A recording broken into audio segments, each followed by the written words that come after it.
اسی لیے اب فیاض چوہان صاحب نے جو ہے وہ اپنا چولا بدل کر کے اسٹیبلشمنٹ کو اپنے اچھے بچے بیبا بچہ ہونے کا یقین دلاتے ہوئے جہانگیر ترین اور علیم خان مارکا اس سیاسی جماعت میں شمولیت کا اعلان کر دیا گیا ہے. ان کے ساتھ ایک اور پرانا ٹھگ جو ہے وہ شامل ہوا ہے, اور وہ کون ہے؟ جی نورش شکور. جی نورش شکور جو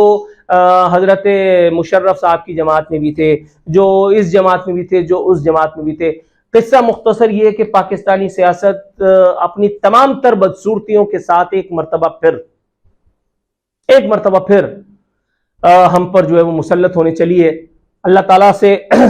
دعا سے ہی اگر سارے معاملات ہو جاتے تو نبی کریم صلی اللہ علیہ وسلم کو اتنی جدوجہد نہ کرنی پڑتی اسلام کی تبلیغ میں, اشاعت میں. لیکن رسم ہے, اس لیے میں دعا کر کے اور اختتام پہ جاتا ہوں. اللہ تعالیٰ پاکستانی قوم کو اس مرتبہ اس جھانسے میں آنے سے باز رکھے. اللہ تعالیٰ ڈیسیجن میکرز کو, یعنی اسٹریٹ اوے اگر ہم بات کریں تو اسٹیبلشمنٹ کو,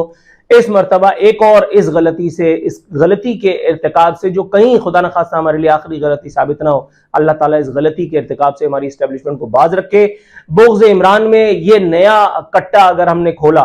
تو مجھے لگتا ہے کہ ایک مرتبہ پھر کچھ اور مدت کے لیے ہم غلاظتوں کے, ضلالتوں کے اس نئے سمندر میں سینے تک نہیں بلکہ گردن تک دھس جائیں گے, اور اس کے بعد کیا ہوگا پتہ نہیں.